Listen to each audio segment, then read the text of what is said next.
Tonight on LNN, Obama commutes sentence of Chelsea Manning, and the suspect in the Orlando police shooting is captured. All this and more on LNN Tonight.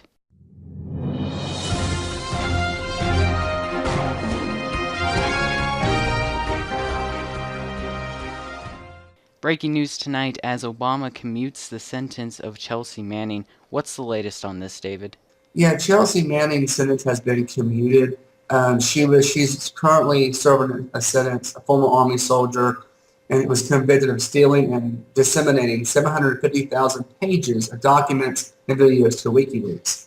Of course, she was eventually caught, and she confessed to it, and she's currently serving time in prison. She was convicted of 20 out of 22 charges. Now this decision went against the advice of Barack Obama's Secretary of Defense, and he went ahead and did it anyway. So it's a fairly controversial decision here, and it makes it's interesting to me too because I kind of have mixed feelings about this. I mean, yes, you don't want everyone knowing all the government's information, but at the same time, if they're doing something they shouldn't be doing, I mean, that's something the public should know about.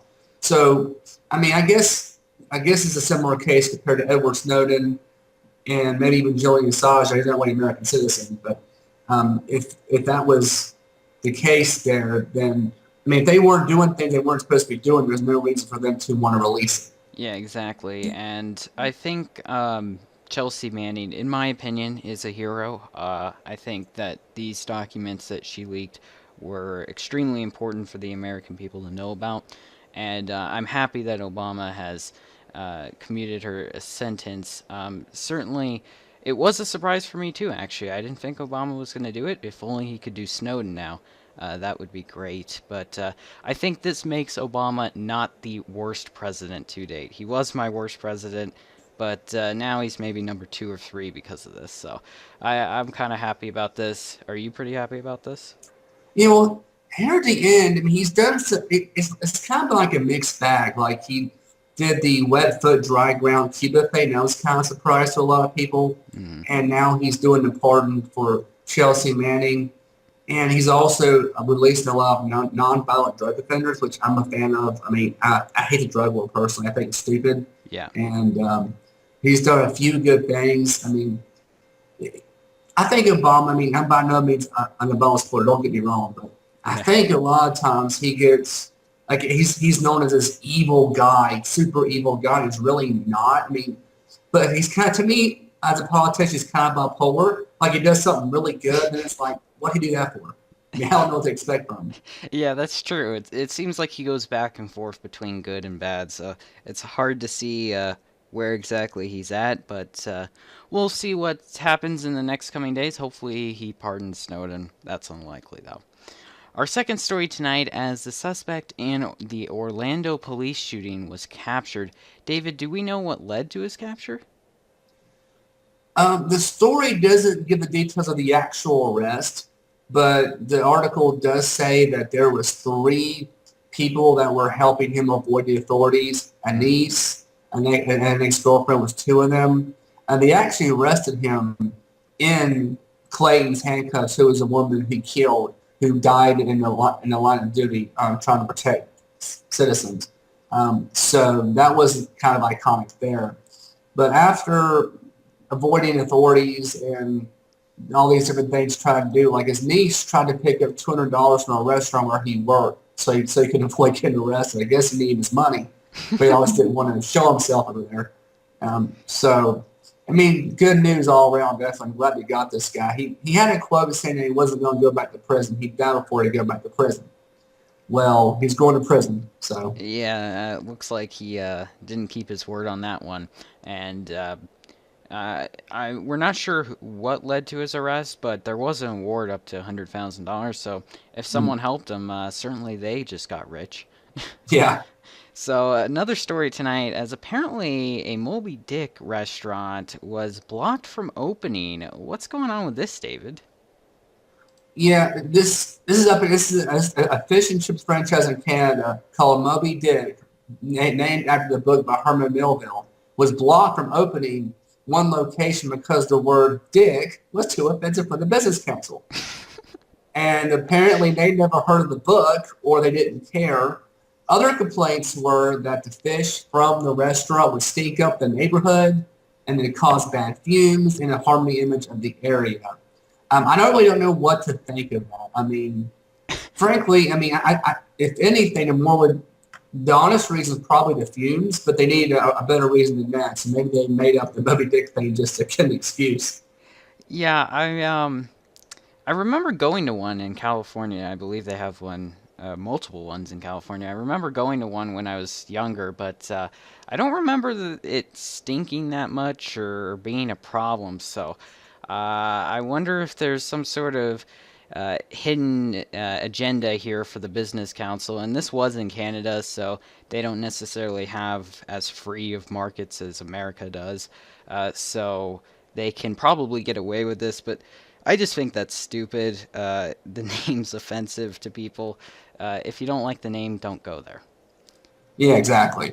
So now on to some news I'm pretty happy about. I don't know about you, but the number of abortions in the U.S. has hit a 40-year low. What's your opinion on this?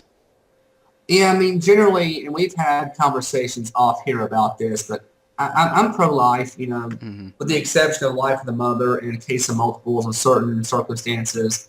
But I don't support an abortion ban. That's my stance on it. I get some crap for that because they say it's not strong in one direction or the other. I think it is, but a lot of people don't like that stance. But yeah, the Guttmacher Institute was originally founded as part of Planned Parenthood and received money from them until 2010. So it's at an all-time low. It went down 12.5% in 2014 from 2011, and this is the lowest it's been ever since Roe versus Wade was abortion was considered constitutional. The only part about the article I really don't like is it says Guttmacher's report blames declining abortion rates on the availability of contraception and state regulations that make it more difficult to get an abortion. Now, I don't like using the word blames. Blame as in they did something wrong. Isn't preventing abortions the right thing to do? I mean, whether it's contraception. Not only necessarily agree with state regulations, but like I said, I think the government should stay on that kind of thing. But Hmm. um, what do you think about that part? Well, I think anytime there's less abortions, it's a good thing. Obviously, I'd like that number to be zero, which is unrealistic, but that's just what I would like. I'm not really sure what they mean by that, but it will be interesting to see as more studies come out over time, the overall stats, and obviously we'll see if Trump and the Republicans act in the federal level for this. So, more abortion news tonight as the inclusive anti Trump feminist protesters are going to exclude pro life feminists from their protest. Uh, this is just funny to me. What do you think about it? It's pretty ironic. Well, first of all, and this will probably offend some people, but I really don't care.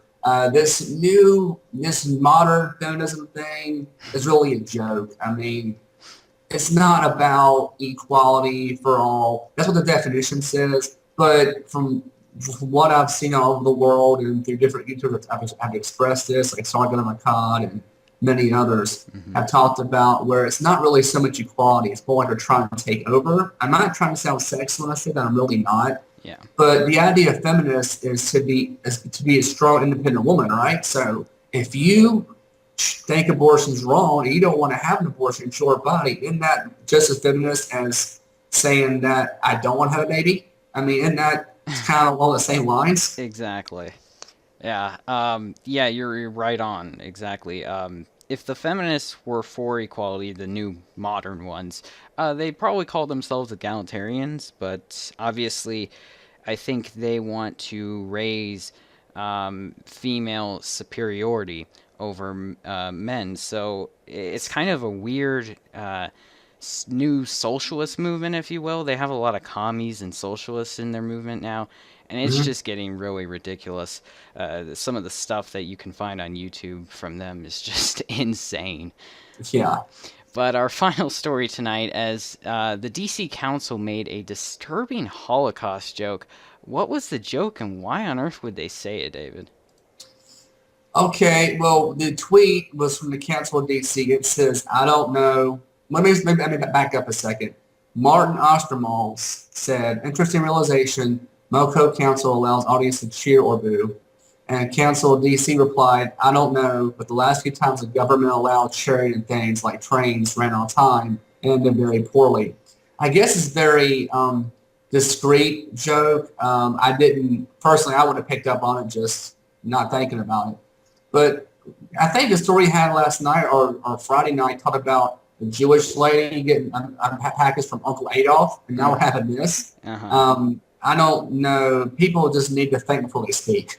Yeah, yeah. Obviously, you have free speech and all that, but this is just stupid. And I, it's a very subtle joke, but it's certainly a Holocaust joke, and it's just I don't really know what to make of all this. It seems like nationalism is on the rise, and it worries me.